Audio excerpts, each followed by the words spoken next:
Recordemos, hermanos, que estábamos estudiando la semana anterior cómo el Señor ha bendecido a su iglesia.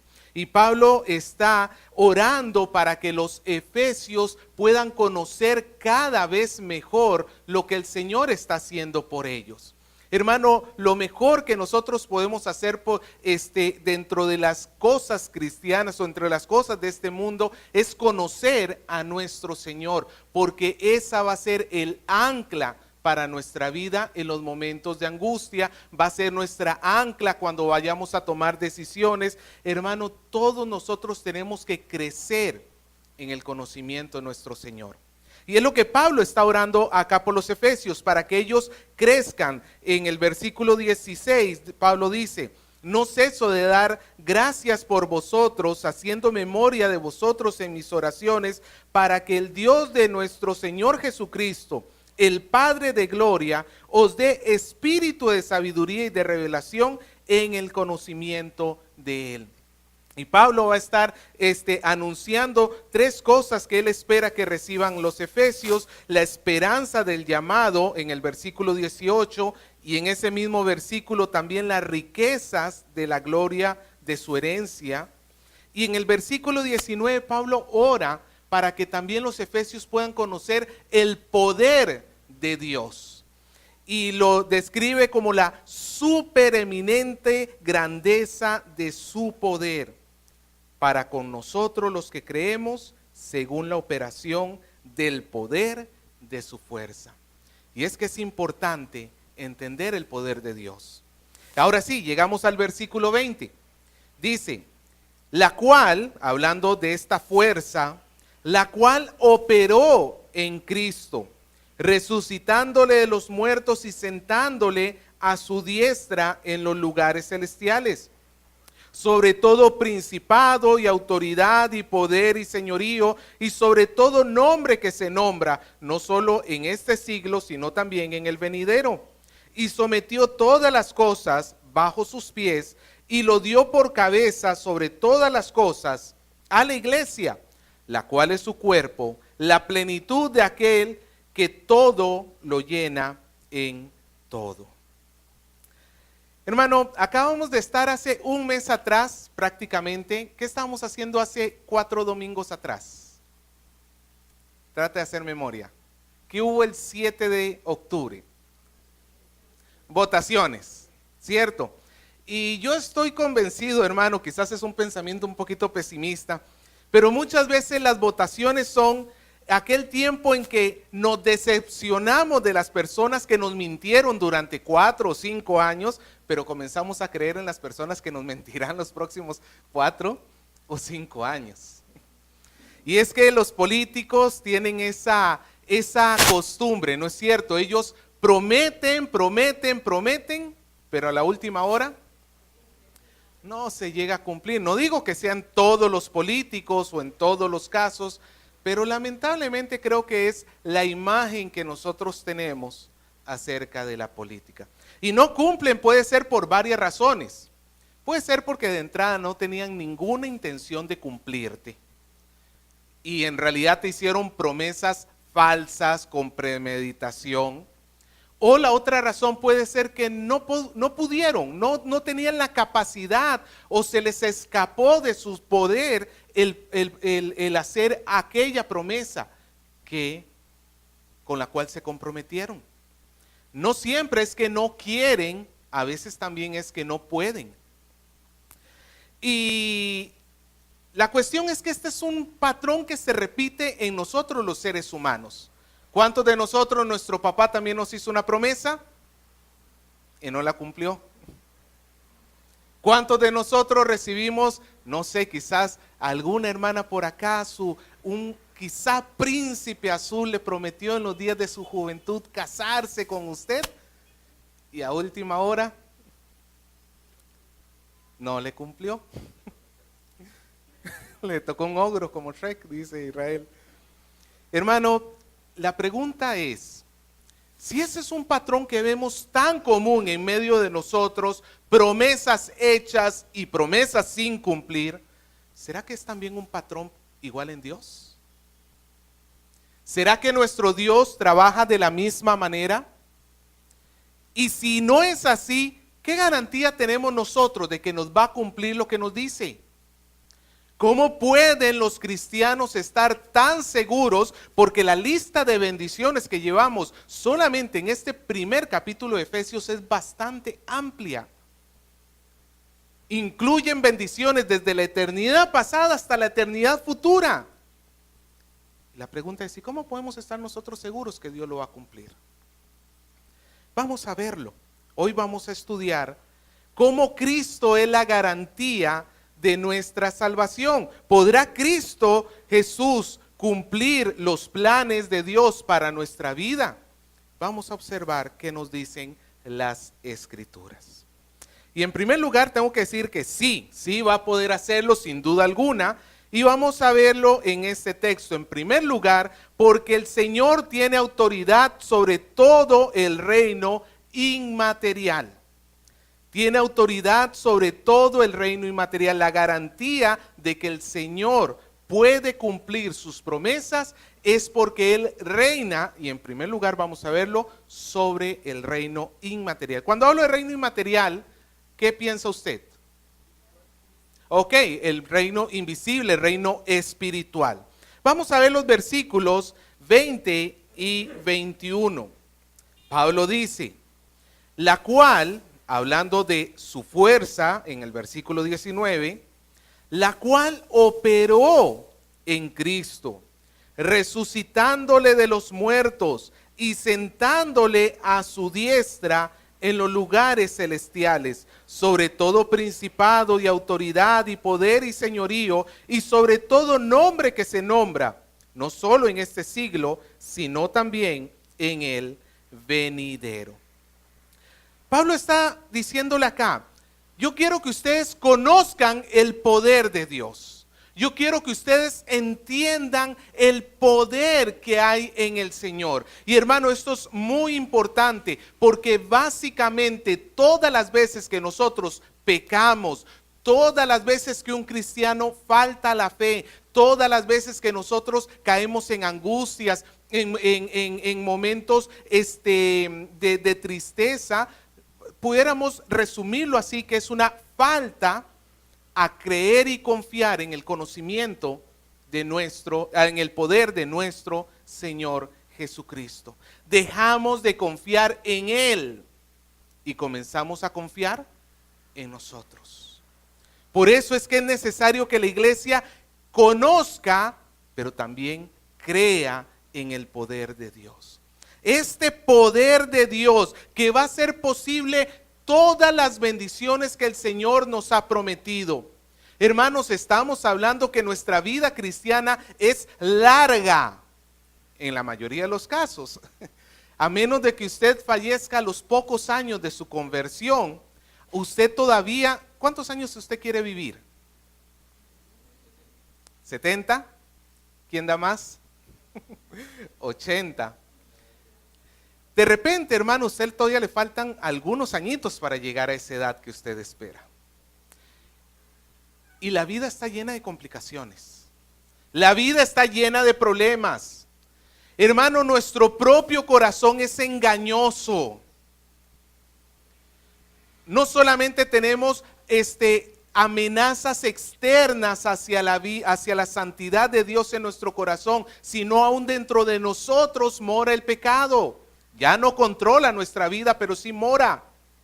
Y la pregunta es, ¿y cómo puedo estar yo seguro que voy a llegar hasta el final de la carrera? ¿Cómo puedo estar yo seguro? ¿Cómo puedo yo estar tranquilo de que sé que tengo una herencia en los cielos? Porque el poder de Dios me lo garantiza. El Señor garantiza la salvación de todos los que Él eligió antes de la fundación del mundo. Pero el Señor también garantiza la preservación de todos los que han sido salvados. El Señor es el que los va a guiar. El Señor Jesús dijo que Él es el buen pastor. Ninguna de sus ovejas le va a ser quitada de su mano. Y ahí estamos incluidos usted y yo, a pesar de todos los peligros que encontramos. Y este poder que garantiza nuestra vida futura, que garantiza nuestra vida presente, es el poder que se ha manifestado cuando, en el versículo 20, cuando se manifestó también este mismo poder. Cuando Jesús fue resucitado de los muertos. Yo he estudiado diseño web, como algunos de ustedes saben, y una de las cosas que se tiende a hacer es preparar una página web. Cuando uno va a buscar trabajo, uno prepara una página web para demostrar las habilidades que uno tiene, ¿ok? No solamente en cuanto al diseño, qué tan bonita se vea la página web, sino también en cuanto a su funcionamiento. De tal manera que cuando tú te presentas en una empresa puedes decir, mira, esta página yo la creé. Para que el que te quiere contratar pueda tener una idea de tus capacidades. Y obviamente si revisa esa página web y ve que todo está bien hecho, bien estructurado y todo camina como está, esa muestra, ¿qué le dice sobre el que creó la página web? Ok, exactamente, hay una garantía allí. Es una persona que sabe lo que está haciendo y que puede hacer lo que está poniendo en el currículum, porque hermano, uno en el currículum puede poner todo. A ver, demuéstralo, es otra cosa. Pues hermanos, el Señor acá nos está, por decirlo así, presentando su currículum. ¿Quieren ustedes saber cuál es el poder que les preserva en esta vida? ¿Quieren saber ustedes cuál es el poder que está haciendo posible todas las bendiciones de Dios para su pueblo? Es el mismo poder que operó en la resurrección de nuestro Señor Jesucristo. Hermano, la muerte es el más grande de los enemigos del hombre. Nadie, ni el más poderoso de esta tierra, ha podido vencerla. Los grandes dictadores de esta tierra, ¿dónde están? En sus tumbas. No importa, hermano, si tú llegaste a ser la persona con más dinero, con más relaciones con otras personas, no importa qué tanto poder hayas podido acumular, el día que te llegue la muerte, te llega. Es el enemigo invencible para el género humano, que se ha adueñado de su vida desde el mismo momento de nuestra caída. Pues si alguien nos tiene que bendecir, si alguien dice que va a traer esta bendición, si alguien dice que nos va a cuidar cada día de nuestra vida mientras estemos en el mundo, pues tiene que vencer a ese enemigo. Porque si no lo vence, ¿qué me garantiza a mí? Jesús fue resucitado en el poder de Dios. Nos dice en Colosenses capítulo 2, versículo 12, que somos sepultados con Él en el bautizo, en el cual fuisteis también resucitados con Él. Y escuche bien esta expresión, mediante la fe en el poder de Dios que le levantó de los muertos. Hermano, la resurrección siempre está ligada al poder de Dios. Es el poder de Dios en la manifestación de su Espíritu Santo. En el poder del Espíritu, Jesús fue resucitado al tercer día. A tal punto que nos dice Pablo en Corintios que si Cristo no hubiera resucitado, nosotros seríamos los más miserables de todos los hombres, porque no tendríamos esperanza alguna. Porque nuestro Dios fue derrotado por la muerte. Porque nunca Dios hubiera podido vencerla, por cuanto ni siquiera Jesús pudo. Pero a causa de la resurrección, nosotros tenemos esperanza. Nosotros tenemos la verdadera esperanza de que un día, aunque nuestro cuerpo muera, pero ese no es el final de la historia, hermano. El Señor nos resucitará de los muertos. El poder de Dios obró en Jesús, en primer lugar, resucitándole de los muertos. Pero en segundo lugar, ¿qué hizo? En el versículo 20, ¿lo sentó dónde? A su diestra, en los lugares celestiales, sobre todo principado, autoridad, poder y señorío, y sobre todo nombre que se nombra no solamente en este siglo, sino también en el venidero. Cuando Pablo dice sentándole a su diestra, es una referencia directa al Salmo 110. En el Salmo 110, el salmista dice: Jehová dijo a mi Señor, siéntate a mi diestra hasta que ponga tus enemigos por estrado de tus pies. Jehová enviará desde Sión la vara de su poder, domina en medio de sus enemigos. La posición de sentarse a la diestra en el mundo antiguo tenía que ver con la posición de privilegio.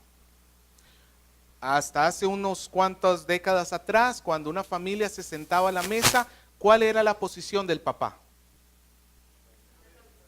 En la cabecera de la mesa. ¿Qué simbolizaba esa cabecera?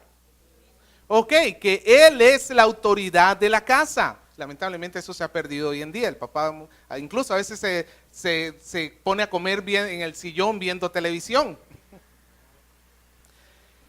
Pero hermano, cuando nos dice que nuestro Señor Jesucristo fue sentado a la diestra, el énfasis no está tanto en dónde se sentó, sino en lo que simboliza aquello de sentarse a la diestra. Simboliza que el Señor, cuando fue resucitado, ascendió a los cielos y se sentó a la diestra. Simboliza que Él ha recibido poder sobre todas las cosas. Diga conmigo, poder. Él ha recibido poder. Y cuando dice siéntate hasta que ponga a tus enemigos como estrado de tus pies. ¿Usted sabe lo que es el estrado? Quizás usted se acuerde de las antiguas sillas de barbero. La verdad, hermano, que la hermana Betty me corta aquí en la iglesia, entonces hace tiempo no había una peluquería. Pero las sillas de barbero, tú te sientas y tienen unos descansos para que tú pongas tus pies, ¿cierto? Ese es el estrado. En el trono de los reyes había un estrado. Y lo que el Señor está diciendo es que los enemigos de el Señor del Salmo 110 van a ser los estrados de sus pies. Vamos a esto, hermanos.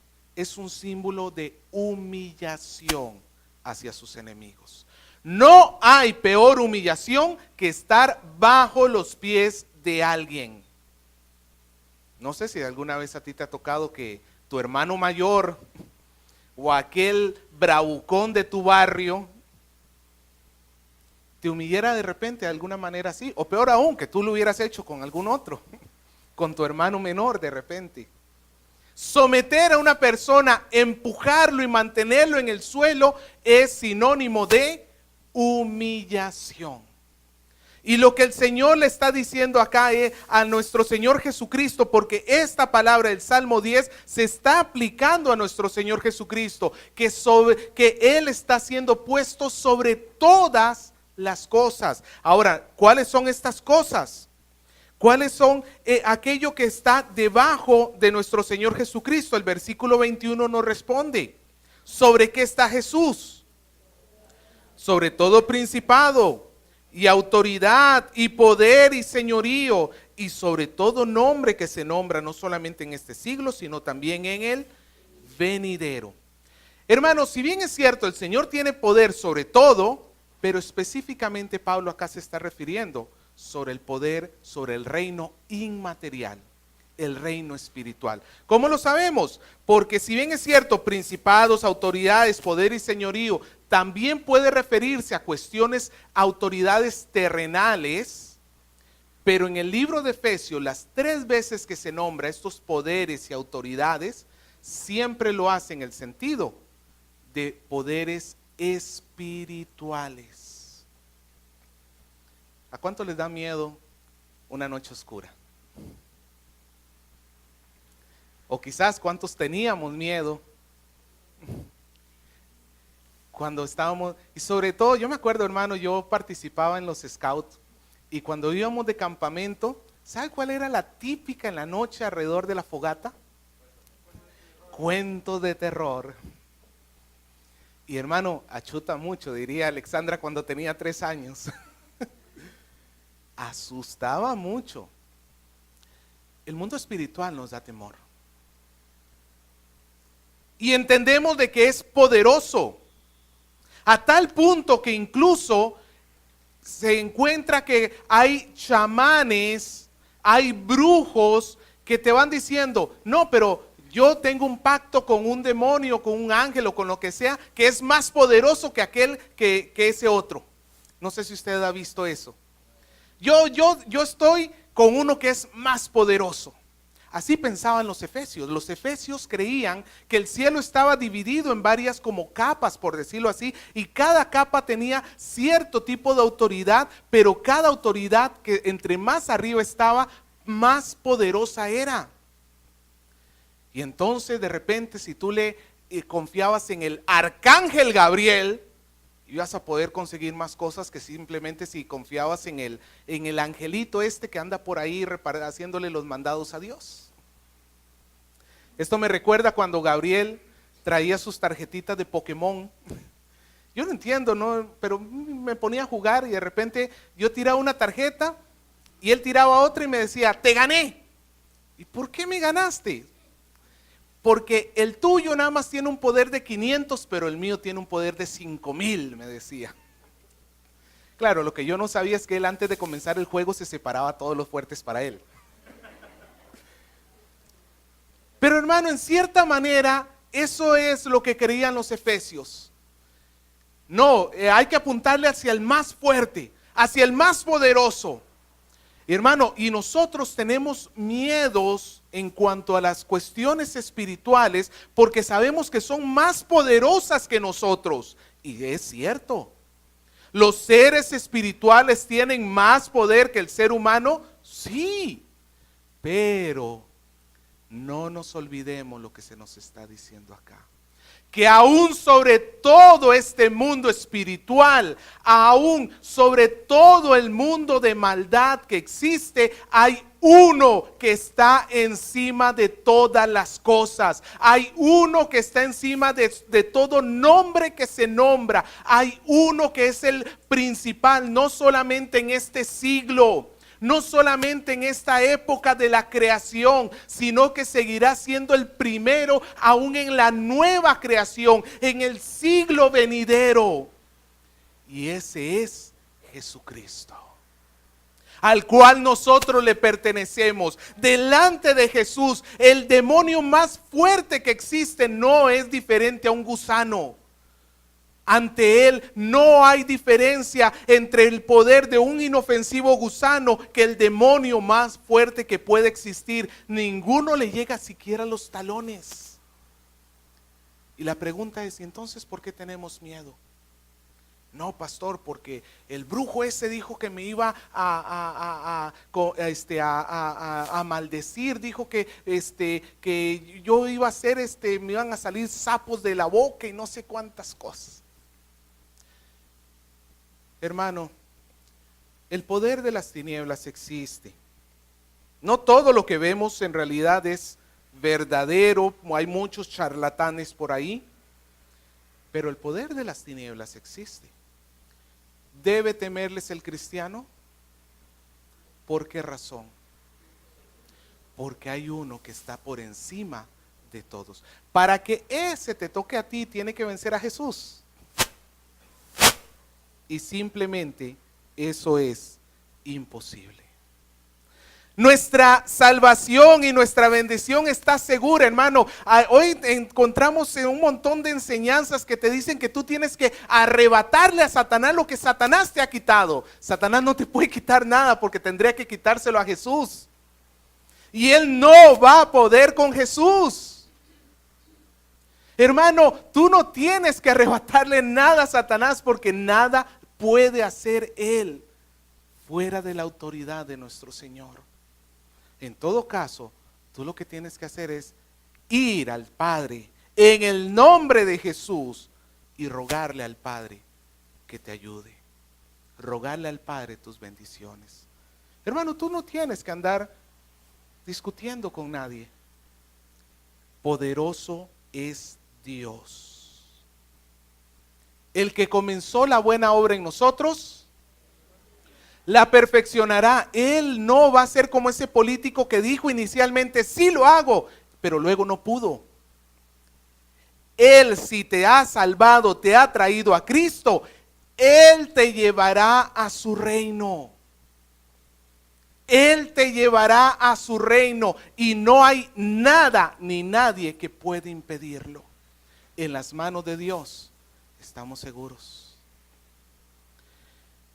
Pero en segundo lugar, tenemos también la autoridad de Jesús no solamente sobre el reino inmaterial, sino también, obviamente, sobre el reino material. Versículo 22 y 23. Y sometió todas las cosas bajo sus pies y lo dio por cabeza sobre todas las cosas a la iglesia, la cual es su cuerpo, la plenitud de aquel que todo lo llena en todo. Pablo comienza diciendo esta nueva sección, y sometió todas las cosas bajo sus pies. Parte de lo que el Señor ha hecho. El Señor ha restaurado, ha resucitado a Jesús. El Señor le sentó a la diestra sobre todo principado de autoridad. Y el Señor sometió todas las cosas bajo sus pies. Pero este someter todas las cosas es también tomado de un salmo. Acompáñenme por favor al Salmo 8, versículo 6. Salmo 8, versículo 6. El Señor, el salmista está considerando al ser humano, Salmo 8, a la luz de lo que Dios ha hecho, a la luz de la creación. Y en el versículo 6 dice, le hiciste señorear sobre las obras de tu mano, de tus manos. Todo lo pusiste bajo sus pies, ovejas y bueyes y todo ello. Y asimismo las bestias del campo, las aves de los cielos, los peces del mar, todo cuanto pasa por los senderos del mar. Si bien es cierto, hermanos, aquí hay que hacer una aclaración. El hombre que está describiendo el salmista, en todo caso tendría que ser el Adán antes de la caída. Nosotros todavía, a pesar de la caída del hombre, tenemos cierta autoridad sobre la creación. Pero esta autoridad ha sido empañada, ha sido dañada, por decirlo así, por la caída del hombre. Adán podía caminar en medio de los leones. Ya estoy yo especulando un poquito. Y yo me imagino que los leones abrirían paso porque está pasando el gobernador de esta creación. El Señor es el rey de todo, pero el Señor escogió y puso al hombre para que gobernara todo. Después de la caída, Adán iba a tener que corrérsele al león. Porque ahora el león se arma en rebeldía contra el gobernador. Antes de la caída, Adán no tenía que tener preocupación por huracanes, por terremotos, por todos los males que puede traer las fuerzas naturales. Ahora, en nuestro tiempo, después de la caída, toda la creación, hermanos, es un peligro para nosotros. Cuando se pierde una persona en la selva, en el bosque, sus familiares sienten confianza o preocupación. ¿Por qué sienten preocupación? Ok, porque hay un peligro de muerte. La creación ya no está sujeta como lo estuvo al inicio. La creación se revela en el sentido de que ahora es un peligro para nosotros. Las ciudades no es otra cosa que los intentos de mantener a la naturaleza lejitos, como para crearnos un espacio para nosotros. Pues el salmista no se está refiriendo, o en todo caso, no seríamos nosotros como seres caídos a los cuales se está refiriendo, sino más bien a nosotros, los seres humanos, antes de la caída. Cuando toda la creación operaba según o en sometimiento al ser humano. Ahora, ¿en quién hemos visto nuevamente esta imagen del hombre que gobierna sobre la creación? En Cristo Jesús. Un día los discípulos toman al Señor Jesús para sacarlo de esa multitud tan grande que lo estaba, que lo tenía allí. Lo suben en una barca y se van por el mar de Galilea. Hombres experimentados en navegar. Ellos no son principiantes, ellos son marineros expertos. De un momento a otro en el mar de Galilea, que es un gran lago, comienza a soplar un fuerte viento que hasta hoy se dice que estas tormentas son repentinas en el mar de Galilea. El tipo de terreno que hay hace que el viento sople fuerte como si fuera un túnel del viento, y de un momento a otro tú puedes estar metido en una gran tormenta. El barco comienza a moverse, comienza a tambalearse, comienza a querer hundirse. Estos pescadores expertos están llenos de miedo. Ellos no pueden creer la fuerza de la naturaleza, cómo está tratando, por decirlo así, de matarlos. ¿Y nuestro Señor Jesucristo dónde está? Durmiendo. Él está reposando. Su sueño evidencia su confianza. Los discípulos llegan corriendo y le dicen: Señor, ¿no tienes cuidado? Estamos pereciendo. Yo románticamente me imagino que el Señor se paró al borde, salió de su camarote, se paró al borde del barco y le dijo: cállate, mar. Pero de repente lo dijo acostado en su cama: mar, cállate. Viento, tranquilízate. ¿Y qué hizo toda la creación? Le obedeció. Se tranquilizó. Hermanos, nosotros no podemos contra las fuerzas de la naturaleza. ¿Se acuerda el terremoto del 2007?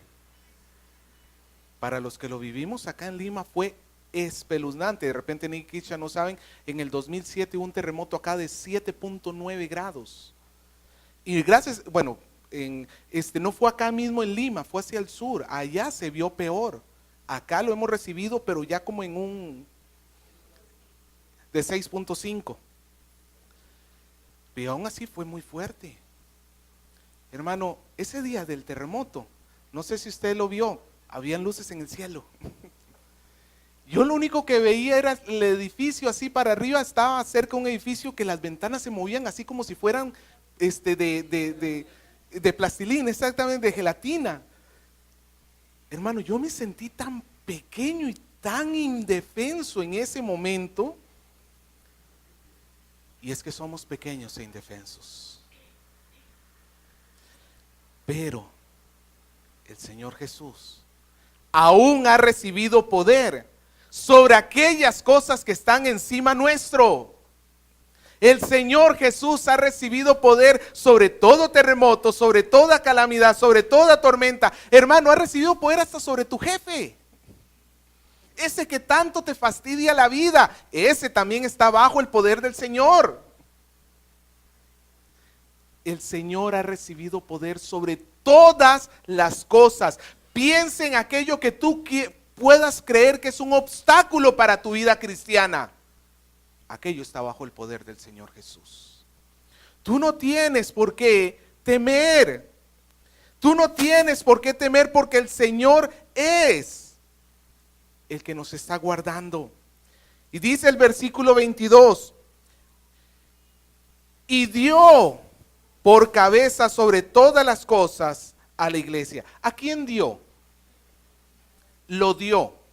¿A quién será ese lo? A Jesús. Venimos hablando de Jesús. A Jesús lo dio por cabeza sobre todas las cosas. ¿Quién es la cabeza de la creación? Es Cristo Jesús. Ahora, pero termina la expresión, termina el versículo con un a la iglesia. A la iglesia deberíamos en todo caso entenderlo a favor de la iglesia, para la iglesia, pro iglesia. Hermano, quiero decirte esto y escúchame con atención. Todo lo que sucede en este mundo sucede bajo la autoridad de nuestro Señor Jesucristo. Así tú no entiendas qué es lo que está pasando, sucede bajo la autoridad de Jesús. Pero el Señor, ese mal que vino a mi vida, hasta ese mal tiene un propósito. Pero vamos a esto, ese propósito, el gobierno del Señor Jesucristo es para su iglesia, a favor de su iglesia. Hermanos, el Señor está gobernando en los cielos para nuestro bien, para nuestro favor. El Señor no es que tendrá Dios en contra mía. ¿Qué habré hecho yo para ganarme su enojo, su ira? El Señor es injusto. No, hermano, no seas necio con tu boca. El gobierno de nuestro Señor es a favor de la iglesia, y eso incluye las calamidades, eso incluye los sufrimientos, eso incluye los momentos difíciles. Todo eso está orquestado por el Padre, bajo la autoridad del Hijo, para que la iglesia sea bendecida. A nosotros, en lugar de estar reclamándole a Dios por nuestras penas y por nuestros momentos de angustia, más bien lo que deberíamos estar haciendo es rogándole a Dios que nos ayude a confiar en su poder en esos momentos de angustia, en esos momentos de debilidad. Porque el Señor gobierna sobre todo para la iglesia. Pero hay un último versículo que va a unir todavía más este sentido de amor de Cristo hacia su iglesia. El versículo 23 nos dice, ¿cuál será esa la cual? La iglesia, que dicho sea de paso, hermanos, aquí quiero hacer un pequeño paréntesis. La iglesia a la cual se refiere acá no es la iglesia de Éfeso, no son los efesios, ni la iglesia de Galacia o de Colosas, no. Ni siquiera está hablando, o sea, no son las iglesias locales. Ni siquiera está hablando de la iglesia mundial en el sentido de todas las iglesias en el mundo que existen hoy día, 2018. No, la iglesia incluye a todos los creyentes, a todos los que han sido elegidos por Dios desde antes de la fundación del mundo, que ya hayan muerto, que estén vivos o aún que estén por nacer. La iglesia que acá se retrata es el cuerpo de Cristo, son el grupo de creyentes que están delante del trono de Dios. Hermano, nosotros somos parte de esa iglesia. Y mire lo que dice el versículo 23 sobre esta iglesia. La iglesia es su cuerpo. ¿Qué involucra la figura de cuerpo y cabeza?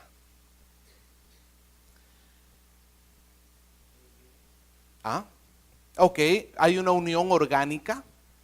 El Señor es nuestra cabeza y nosotros somos su cuerpo. Pregunto, ¿tu cabeza a quién cuida? A tu cuerpo. ¿Tu cabeza hace grandes esfuerzos para estar recordándose a sí mismo que tiene que cuidar tu cuerpo? ¿Se olvida alguna vez tu cabeza que tiene que cuidar tu cuerpo? ¿Nunca? Hermanos, esta figura cabeza-cuerpo nos retrata unidad, también nos retrata protección. El Señor, nosotros no somos las zapatillas del Señor, aunque seríamos honrados si fuéramos las zapatillas de nuestro Señor. Nosotros no somos la capa del cuerpo, de la vestimenta de nuestro Señor, aunque seríamos honrados si fuéramos llamados capa de nuestro Señor. Simplemente por el hecho de estar asociados con Jesús, ya sería una honra para nosotros.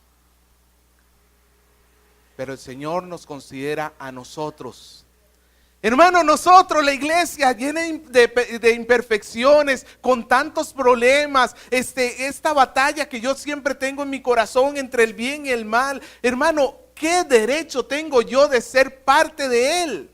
Ninguno. Pero el Señor en su gracia, en su misericordia, nos llama su cuerpo. Y Él va a proteger su cuerpo. Él va a cuidar a su cuerpo. Cristo es la cabeza, nosotros el cuerpo. Y esta misma figura Pablo la va a utilizar un poco más adelante para describir la relación entre esposo y esposa. Dice que el marido es la cabeza y la esposa es el cuerpo. ¿En qué sentido? Hermano, ¿cuántas, esta cabeza, póngase a pensar en su cabeza, ¿por cuál cuerpo se preocupa, dijimos? Por el mío. Mi cuerpo es muy especial para mi cabeza. Tengo una relación, mi cabeza tiene una relación con mi cuerpo como con ningún otro cuerpo sobre la creación. Existen 7,000 millones de personas sobre esta tierra, pero mi cuerpo y mi cabeza tienen un vínculo único e irrepetible.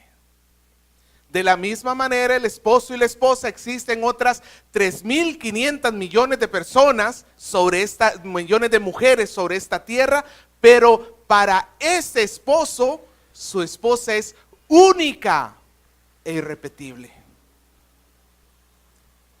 La creación es muy amplia.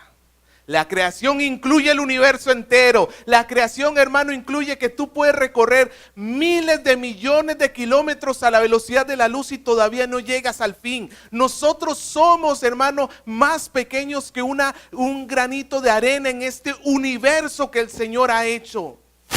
Pero a pesar de la grandeza de este universo, el Señor te ha escogido a ti para tener una relación especial contigo.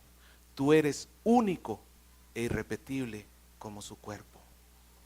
El Señor no escogió a los ángeles.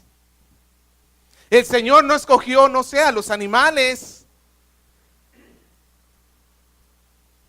El Señor escogió a su iglesia. Somos especiales. No porque en nosotros haya algo especial, sino por el puro afecto de su voluntad, por su amor.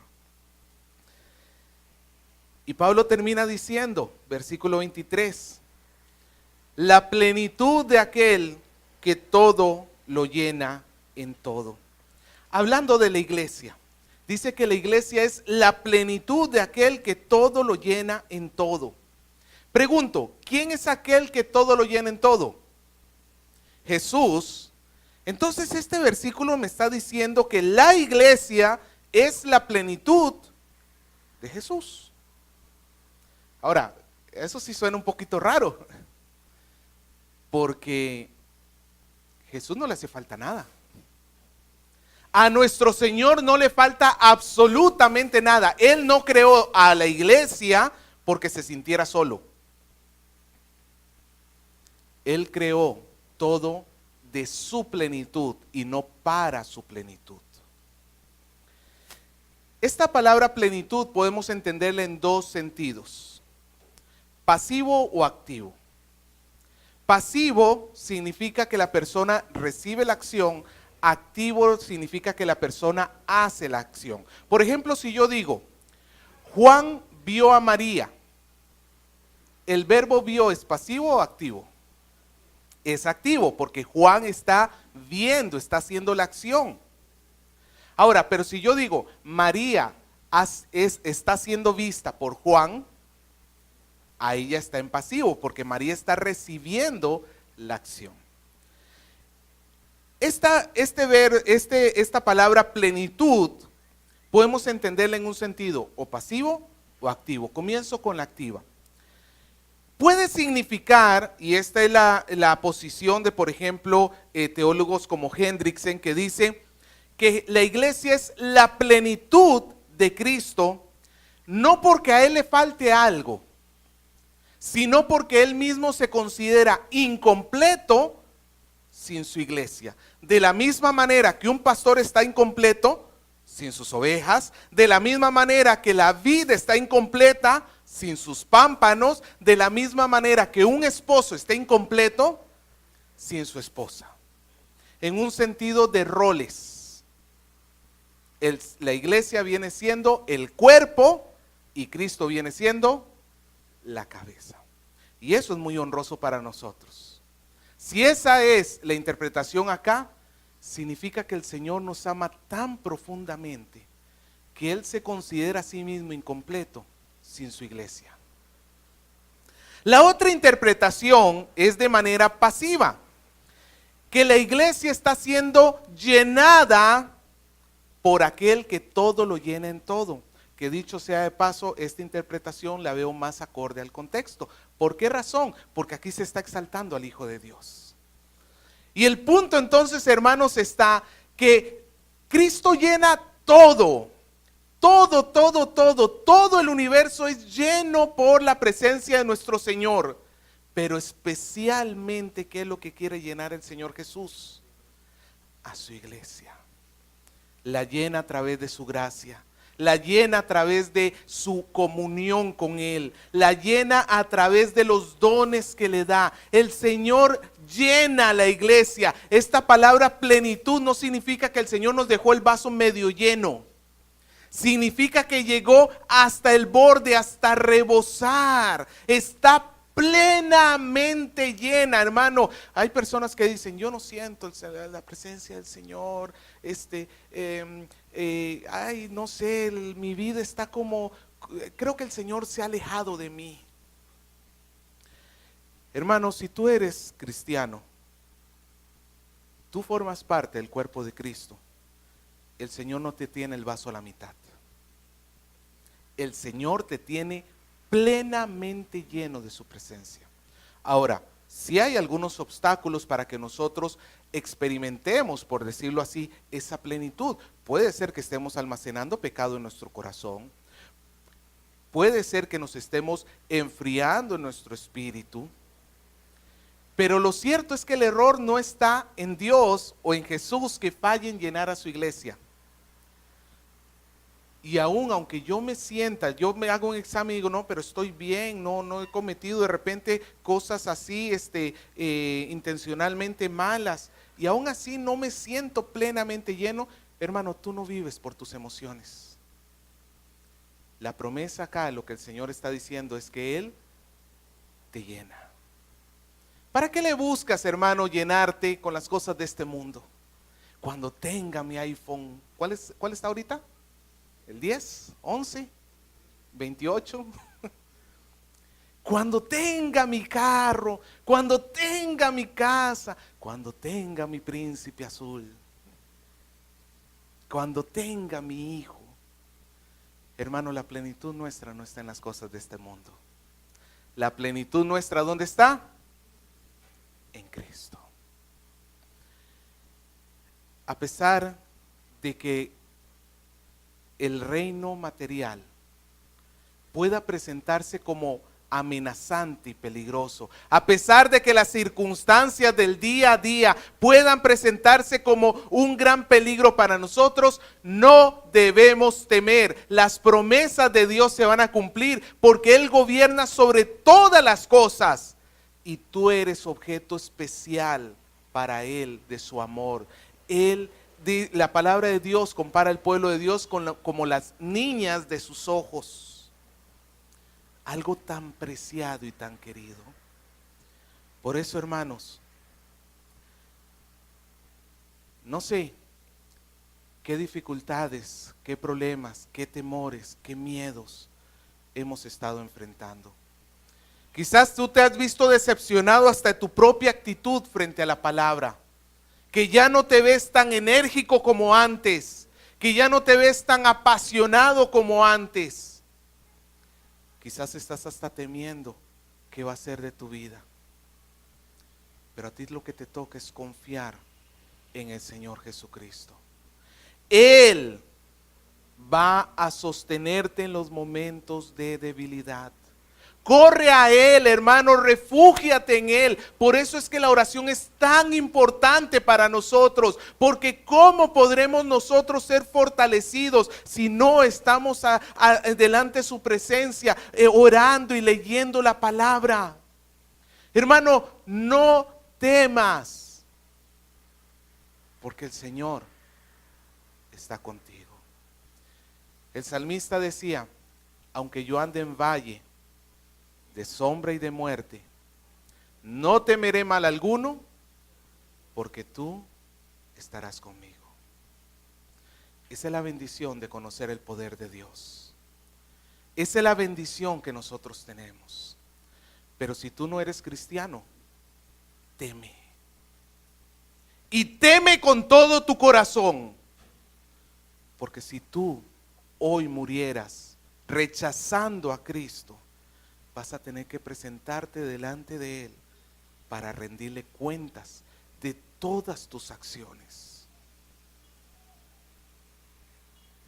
Él ha atestiguado todos tus pensamientos, todas tus palabras, todas tus acciones, y Él te va a llamar a cuenta. Pero hoy el Señor también nos da la opción que nosotros confiemos en Él. Hermano, ¿para qué murió el Señor Jesús y resucitó? Sino para cargar nuestros pecados. Si tú hoy pones tu confianza en Jesús, tus pecados van a ser perdonados y vas a ser limpiado de toda maldad. Todo lo que el Señor ha prometido acá, tú vas a poder recibirlo, porque el Señor es la garantía de nuestra bendición.